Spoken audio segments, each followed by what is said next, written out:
Hi mga beso, ito na naman tayo. Panibago na namang budol dito sa TikTok. Ito yung EMS foot massager na electrical muscle stimulation.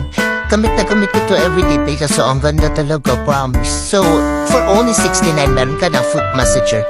So, ito yung ano niya, ginagamitan siya sa part ng katawan natin for stimulation.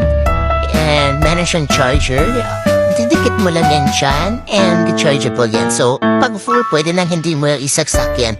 And since ginagamit ko nga siya araw-araw, kailangan ko siyang isaksak ngayon. So, meron siyang intensity level na 1 to 19.